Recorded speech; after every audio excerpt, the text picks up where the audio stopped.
श्री भगवान उवाच इदन्तु ते गुह्यतमं प्रवक्ष्याम्यनसूयवे ज्ञानं विज्ञानसहितं यज्ञात्वा मोक्ष्यसे शुभात् राजविद्या राजगुह्यं पवित्रम् इदमुत्तमम् प्रत्यक्षावगमनधर्म्यं सुसुखं कर्तुमव्ययम् अश्रद्धधानाः पुरुषा धर्मस्यास्य परन्तप अप्राप्यमान् निवर्तन्ते मृत्युसंसारवर्त्मनि मया ततमिदं सर्वं जगदव्यक्तमूर्तिना मत्स्थानि सर्वभूतानि न चाहन्तेष्वस्थितानि न च मत्स्थानि भूतानि पश्य मे योगमैश्वरम् भूतभृन्न च भूतस्थो ममात्मा भूतभावना यथाकाशस्थितो नित्यं वायुः सर्वत्र गोमहान् तथा सर्वाणि भूतानि मत्स्थानीत्युपधारय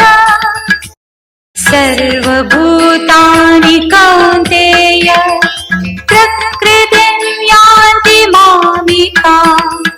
कल्पक्षये पुनस्तानि कल्पादौ विसृजाम्यहम् प्रकृतिं स्वामवष्टभ्य विसृजामि पुनः पुनः भूतग्राममिमं कृत्स्नम् अवशं प्रकृतेर्वशात्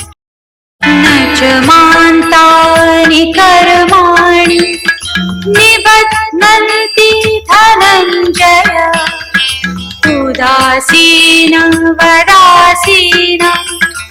असक्तन्तेषु कर्मसु मयाध्यक्षेण प्रकृति सूयते सचराचरम् हेतुनानेन कौन्तेय जगद्भिः परिवर्तते अवजानन्ति मां मूढा मानुषीं तनुमाश्रितम् परं भावमजानन्तो मम भूतमहेश्वरम्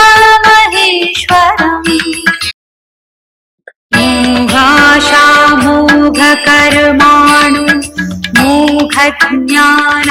मोघज्ञानाविचेतसा राक्षसीमासुरीं चैव प्रकृतिं मोहिनीं श्रिता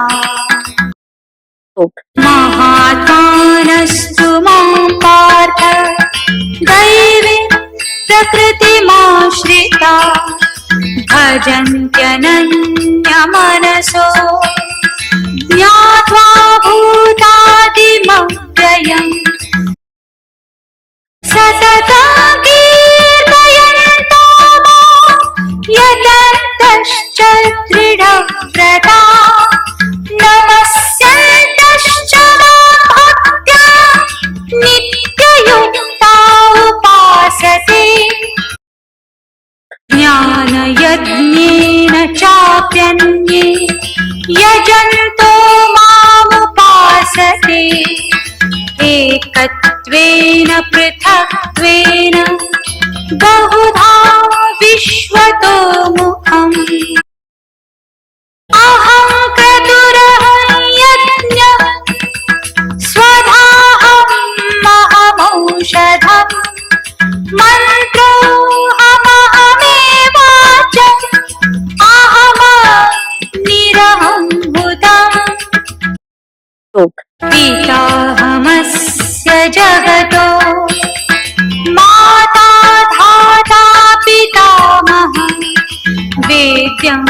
पवित्रमोङ्कार ऋक्साम यजुरेव च गतिर्भरिता प्रभु साक्षी निवास शरणं सुरति प्रभवः प्रलय स्थानं निधानं बीजमव्ययम् तपाम्यहमहं वर्षन् निगृह्णाम्युत्सृजामि च अमृतं चैव मृत्युश्च सदसच्चाहमर्जुन त्रैविद्या मां सोमपापूतपापा यज्ञैरिष्ट्वा स्वर्गतिं प्रार्थयन्ते ते पुण्यमासाद्य सुरेन्द्रलोकम् अश्नन्ति दिव्यान् दिवि देवभोगान् एतं भुक्त्वा स्वर्गलोकं विशालम् क्षीणे पुण्ये मर्त्यलोकं विशन्ति एवं त्रयी धर्मम् अनुप्रपन्ना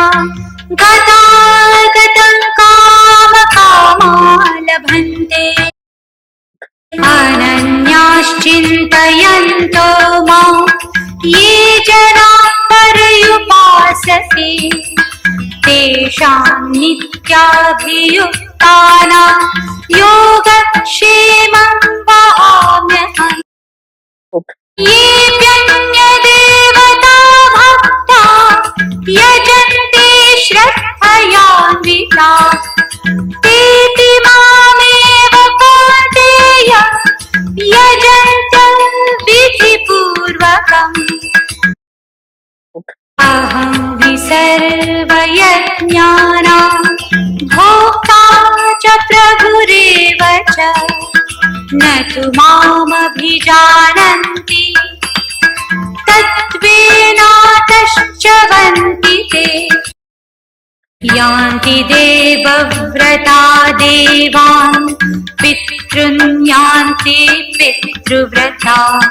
भूतानि यान्ति भूतेजा यान्ति मत्याजिनोऽपि माम् पत्रं पुष्पं फलं तोयं यो मे भक्त्या प्रयच्छति तदहं भक्त्युपहृतम् अश्नामि प्रयतात्मनः यत्करोषि यदश्नासि यज्जुहोषि ददासि यत्तपस्यसि कौन्तेय तत्कुरुष्व मदर्पणम् शुभाशुभफलैरेवं मोक्षसे कर्मबन्धनैः सन्न्यासयोगयुक्तात्मा विमुक्तो मामुपैष्यसि समोहं सर्वभूतेषु न मे द्वेषोऽस्ति न प्रियः ये भजन्ति तु मां भक्त्या मयि ते तेषु चाप्यहम् अपि चेत् सुदुराचारो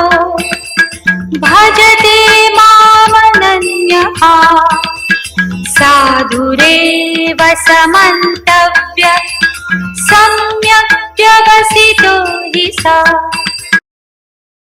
क्षिप्रं भवति धर्मात्मा शश्वच्छान्तिं निगच्छति कौन्तेय प्रतिजानीहि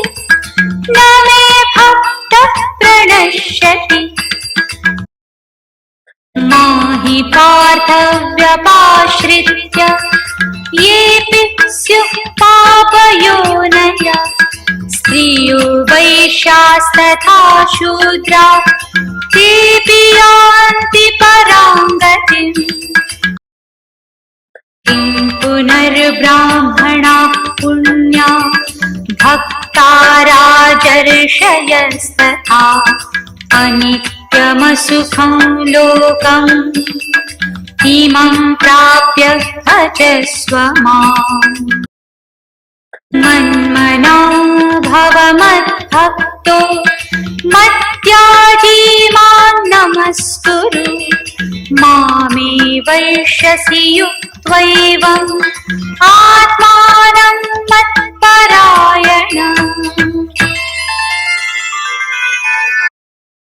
श्री भगवान उवाच इदन्तु ते गुह्यतमं प्रवक्ष्याम्यनसूयवे ज्ञानं विज्ञानसहितं यज्ञात्वा मोक्ष्यसे शुभात्। राजविद्या राजगुह्यं पवित्रम् इदमुत्तमम् प्रत्यक्षावगमनधर्म्यं सुसुखं कर्तुमव्ययम्। अश्रद्धधानाः पुरुषा धर्मस्यास्य परन्तप अप्राप्य मां निवर्तन्ते मृत्युसंसारवर्त्मनि। मया ततमिदं सर्वं जगदव्यक्तमूर्तिना मत्स्थानि सर्वभूतानि न चाहन्तेष्वस्थितानि न च मत्स्थानि भूतानि पश्य मे योगमैश्वरम् भूतभृन्न च भूतस्थो ममात्मा भूतभावना। यथाकाशस्थितो नित्यं वायुः सर्वत्र गोमहान् तथा सर्वाणि भूतानि मत्स्थानीत्युपधारय। सर्वभूतानि कौन्तेय प्रकृतिं यान्ति मामिकाम् कल्पक्षये पुनस्तानि कल्पादौ विसृजाम्यहम्। प्रकृतिं स्वामवष्टभ्य विसृजामि पुनः पुनः भूतग्राममिमं कृत्स्नम् अवशं प्रकृतेर्वशात्। न च मान्तानि कर्माणि निबध्नन्ति धनञ्जय उदासीन वदासीन असक्तन्तेषु कर्मसु। मयाध्यक्षेण प्रकृति सूयते सचराचरम् हेतुनानेन कौन्तेय जगद् परिवर्तते। अवजानन्ति मां मूढा मानुषीं तनुमाश्रितम् परं भावमजानन्तो मम भूतमहेश्वरम्। मोहाशामोघकर्माणो मोघज्ञानाभिचेतसा राक्षसीमासुरीं चैव प्रकृतिं मोहिनीं श्रिता। महात्मानस्तु मां पार्थ दैवी प्रकृतिमाश्रिता भजन्त्यनन्यमनसो ज्ञात्वा भूतादिमव्ययम्। सततं कीर्तयन्तो मां यतन्तश्च दृढव्रता नमस्यन्तश्च मां भक्त्या नित्ययुक्ता उपासते। ज्ञानयज्ञेन चाप्यन्ये यजन्तो मामुपासते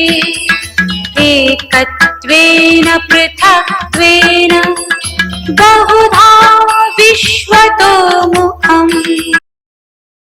अहं क्रतुरहं यज्ञः स्वधाहं महमौषधम् मन्त्रोऽहमहमेवाच अहमग्निरहं भूतम् पिताहमस्य जगतो माता धाता पितामहः वेद्यं पवित्रमोङ्कार ऋक्साम यजुरेव च गतिर्भरिता प्रभुः साक्षी निवास शरणं सुहृत् प्रभवः प्रलयं स्थानं निधानं बीजमव्ययम् तपाम्यहमहं वर्षन् निगृह्णाम्युत्सृजामि च अमृतं चैव मृत्युश्च सदसच्चाहमर्जुन त्रैविद्या मां सोमपापूतपापा यज्ञैरिष्ट्वा स्वर्गतिं प्रार्थयन्ते ते पुण्यमासाद्य सुरेन्द्रलोकम् अश्नन्ति दिव्यान् दिवि देवभोगान् एतं भुक्त्वा स्वर्गलोकं विशालम् क्षीणे पुण्ये मर्त्यलोकं विशन्ति एवं त्रयी धर्मम् अनुप्रपन्ना गतागतं कामकामा लभन्ते अनन्याश्चिन्तयन्तो मां ये जनाः पर्युपासते तेषां नित्याभियुक्तानां योगक्षेमं वहाम्यहम् येऽप्यन्यदेवता भक्ता यजन्ते श्रद्धयान्विताः तेऽपि मामेव कौन्तेय यजन्त विधिपूर्वकम् अहं हि सर्वयज्ञानां भोक्ता च प्रभुरेव च न तु मामभिजानन्ति तत्त्वेनातश्च वन्ति ते यान्ति देवव्रता देवान् पितॄन् यान्ति पितृव्रता भूतानि यान्ति भूतेजा यान्ति मद्याजिनोऽपि माम् पत्रं पुष्पं फलं तोयं यो मे भक्त्या प्रयच्छति तदहं भक्त्युपहृतम् अश्नामि प्रयतात्मनः यत्करोषि यदश्नासि यज्जुहोषि ददासि यत्तपस्यसि कौन्तेय तत्कुरुष्व मदर्पणम् शुभाशुभफलैरेवं मोक्षसे कर्मबन्धनैः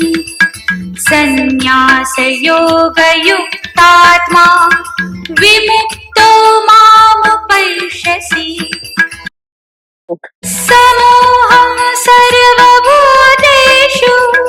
न मे द्वेषोऽस्ति न प्रियः ये भजन्ति तु मां भक्त्या मयि ते तेषु चाप्यहम् अपि चेत् सुदुराचारो भजते मामनन्यः साधुरेव समन्तव्य सम्यक् व्यवसितो हि सा क्षिप्रं भवति धर्मात्मा शश्वच्छान्तिं गच्छति कौन्तेय प्रतिजानीहि न मे भक्तः प्रणश्यति माहि पार्थव्यपाश्रित्य येऽपि स्युः पापयोनयः स्त्रियो वैश्यास्तथा शूद्रा तेऽपि यान्ति परां गतिम् किं पुनर्ब्राह्मणाः पुण्या भक्ता राजर्षयस्तथा अनित्यमसुखं लोकम् इमं प्राप्य भजस्व माम् मन्मना भव मद्भक्तो मद्याजी मां नमस्कुरु मामे वैश्यसि युक्त्वैवम् आत्मानं मत्परायणम्। श्री भगवान उवाच इदन्तु ते गुह्यतमं प्रवक्ष्याम्यनसूयवे ज्ञानं विज्ञानसहितं यज्ञात्वा मोक्ष्यसे शुभात् राजविद्या राजगुह्यं पवित्रम् इदमुत्तमम् प्रत्यक्षावगमनधर्म्यं सुसुखं कर्तुमव्ययम् अश्रद्धधानाः पुरुषा धर्मस्यास्य परन्तप अप्राप्य मां निवर्तन्ते मृत्युसंसारवर्त्मनि मया ततमिदं सर्वं जगदव्यक्तमूर्तिना मत्स्थानि सर्वभूतानि न चाहन्तेष्वस्थितानि न च मत्स्थानि भूतानि पश्य मे योगमैश्वरम् भूतभृन्न च भूतस्थो ममात्मा भूतभावना यथाकाशस्थितो नित्यं वायुः सर्वत्र गोमहान् तथा सर्वाणि भूतानि मत्स्थानीत्युपधारय सर्वभूतानि कौन्तेय प्रकृतिं यान्ति मामिकाम् कल्पक्षये पुनस्तानि कल्पादौ विसृजाम्यहम् प्रकृतिं स्वामवष्टभ्य विसृजामि पुनः पुनः भूतग्राममिमं कृत्स्नम् अवशं प्रकृतेर्वशात् न च मान्तानि कर्माणि निबध्नन्ति धनञ्जय उदासीन वदासीन असक्तन्तेषु कर्मसु मयाध्यक्षेण प्रकृति सूयते सचराचरम् हेतुनानेन कौन्तेय जगद्भिः परिवर्तते अवजानन्ति मां मूढा मानुषीं तनुमाश्रितम् परं भावमजानन्तो मम भूतमहेश्वरम्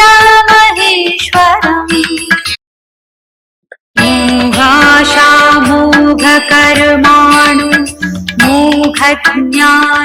मोघज्ञानाविचेतसा राक्षसीमासुरीं चैव प्रकृतिं मोहिनीं श्रिता महात्मानस्तु मां पार्थ दैवीं प्रकृतिमाश्रिता भक्त्या भजन्त्यनन्यमनसो ज्ञात्वा भूतादिमव्ययम् सततं कीर्तयन्तो मां यतन्तश्च दृढव्रता नमस्यन्तश्च मां भक्त्या नित्ययुक्ता उपासते ज्ञानयज्ञेन चाप्यन्ये यजन्तो मामुपासते एकत्वेन पृथक्त्वेन बहुधा विश्वतो मुखम् अहं क्रतुरहं यज्ञः स्वधाहमहमौषधम् मन्त्रोऽहमहमेवाच अहमग्निरहं भूतम् पिताहमस्य जगतो माता धाता पितामहः वेद्यं पवित्रमोङ्कार ऋक्साम यजुरेव च गतिर्भरिता प्रभु साक्षी निवास शरणं सुहृत् प्रभवः प्रलय स्थानं निधानं बीजमव्ययम् तपाम्यहमहं वर्षन् निगृह्णाम्युत्सृजामि च अमृतं चैव मृत्युश्च सदसच्चाहमर्जुन त्रैविद्या मां सोमपापूतपापा यज्ञैरिष्ट्वा स्वर्गतिं प्रार्थयन्ते ते पुण्यमासाद्य सुरेन्द्रलोकम् अश्नन्ति दिव्यान् दिवि देवभोगान् एतं भुक्त्वा स्वर्गलोकं विशालम् क्षीणे पुण्ये मर्त्यलोकं विशन्ति एवं त्रयी धर्मम् अनुप्रपन्ना गतागतं कामकामा लभन्ते अनन्याश्चिन्तयन्तो मां ये जनाः पर्युपासते तेषां नित्याभियुक्तानां योगक्षेमं वहाम्यहम् येऽप्यन्यदेवता भक्ता यजन्ते श्रद्धयान्विताः तेऽपि मामेव कौन्तेय यजन्त विधिपूर्वकम् अहं हि सर्वयज्ञानां भोक्ता च प्रभुरेव च न तु मामभिजानन्ति तत्त्वेनातश्च वन्ति ते यान्ति देवव्रता देवान् पितॄन् यान्ति पितृव्रता भूतानि यान्ति भूतेजा यान्ति मद्याजिनोऽपि माम् पत्रं पुष्पं फलं तोयं यो मे भक्त्या प्रयच्छति तदहं भक्त्युपहृतम् अश्नामि प्रयतात्मनः यत्करोषि यदश्नासि यज्जुहोषि ददासि यत्तपस्यसि कौन्तेय तत्कुरुष्व मदर्पणम् शुभाशुभफलैरेवं मोक्षसे कर्मबन्धनैः सन्न्यासयोगयुक्तात्मा विमुक्तो मामुपैष्यसि समोहं सर्वभूतेषु न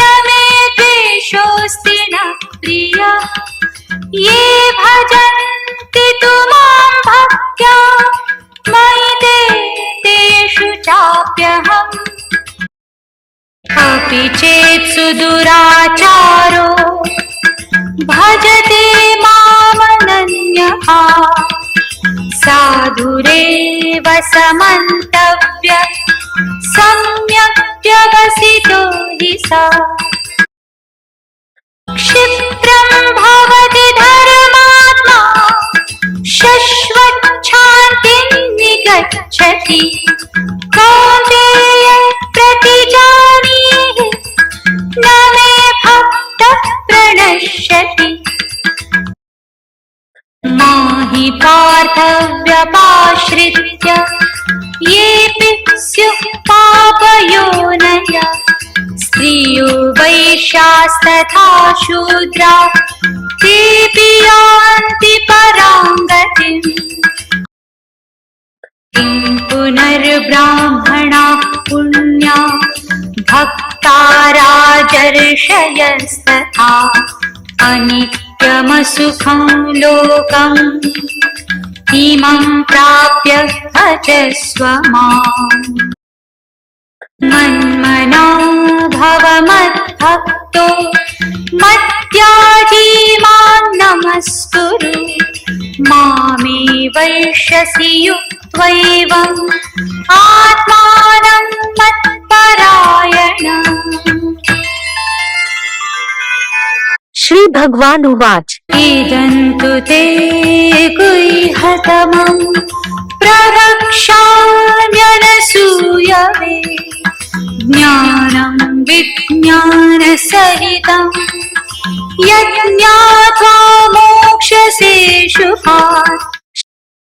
राजविद्या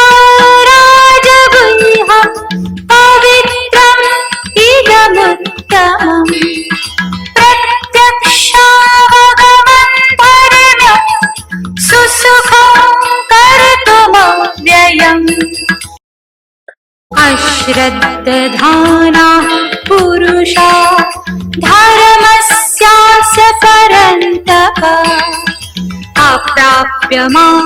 निवर्तन्ते मृत्युसंसारवर्त्मनि मया ततमिदं सर्वं जगदव्यक्तमूर्तिना मत्स्थानि सर्वभूतानि न चाहन्तेष्वस्थितानि न च मत्स्थानि भूतानि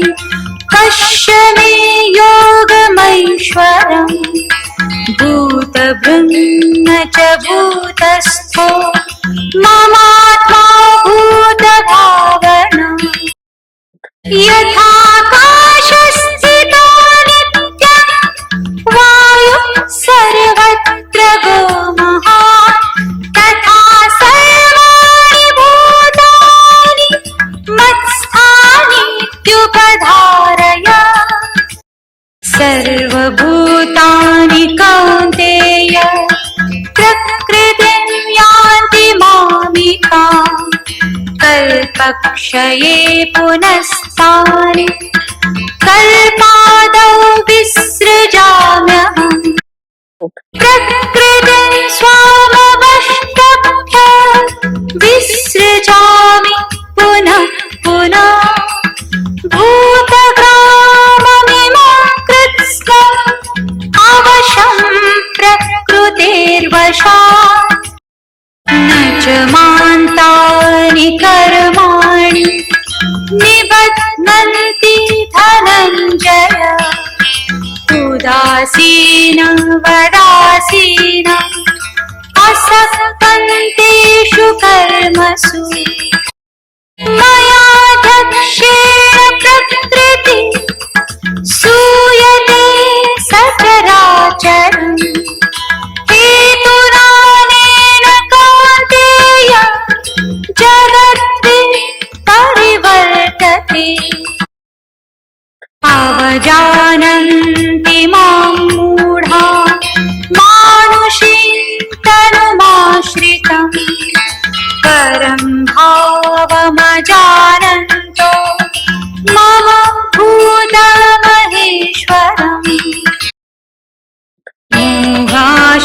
मोघकर्माणु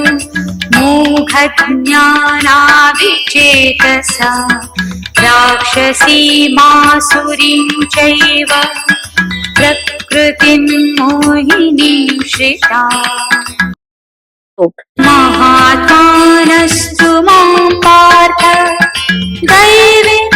प्रकृतिमाश्रिता भजन्त्यनन्यमनसो ज्ञात्वा भूतादिमव्ययम् सततं कीर्तयन्तो मां यतन्तश्च दृढव्रता नमस्यन्तश्च मां भक्त्या नित्ययुक्ता उपासते ज्ञानयज्ञेन चाप्यन्ये यजन्तो मामुपासते एकत्वेन पृथक्त्वेन बहुधा विश्वतो मुखम् अहं क्रतुरहं यज्ञः स्वधाहमहमौषधम् मन्त्रोऽहमहमेवाच अहमनिरहं भूतम् पिताहमस्य जगतो माता धाता पितामहः वेद्यं पवित्रमोङ्कार ऋक्साम यजुरेव च गतिर्भरिता प्रभु साक्षी निवास शरणं सुहृत् प्रभवः प्रलय स्थानं निधानं बीजमव्ययम् तपाम्यहमहं वर्षन् निगृह्णाम्युत्सृजामि च अमृतं चैव मृत्युश्च सदसच्चाहमर्जुन त्रैविद्या मां सोमपापूतपापा यज्ञैरिष्ट्वा स्वर्गतिं प्रार्थयन्ते ते पुण्यमासाद्य सुरेन्द्रलोकम् अश्नन्ति दिव्यान् दिवि देवभोगान् एतं भुक्त्वा स्वर्गलोकं विशालम् क्षीणे पुण्ये मर्त्यलोकं विशन्ति एवं त्रयी धर्मम् अनुप्रपन्ना गतागतं कामकामा लभन्ते अनन्याश्चिन्तयन्तो मां ये जनाः पर्युपासते तेषां नित्याभियुक्तानां योगक्षेमं वहाम्यहम् येऽप्यन्यदेवता भक्ता यजन्ते श्रद्धयान्विता तेऽपि मामेव कौन्तेय यजन्त विधिपूर्वकम् अहं हि सर्वयज्ञानां भोक्ता च प्रभुरेव च न तु मामभिजानन्ति तत्त्वेनातश्च वन्ति ते यान्ति देवव्रता देवान् पितॄन् यान्ति पितृव्रता भूतानि यान्ति भूतेजा यान्ति मद्याजिनोऽपि माम् पत्रं पुष्पं फलं तोयं यो मे भक्त्या प्रयच्छति तदहं भक्त्युपहृतम् अश्नामि प्रयतात्मना यत्करोषि यदश्नासि यज्जुहोषि ददासि यत्तपस्यसि कौन्तेय तत्कुरुष्व मदर्पणम् मन्मना भव मद्भक्तो मद्याजी करिष्यसि युक्त्वैवम्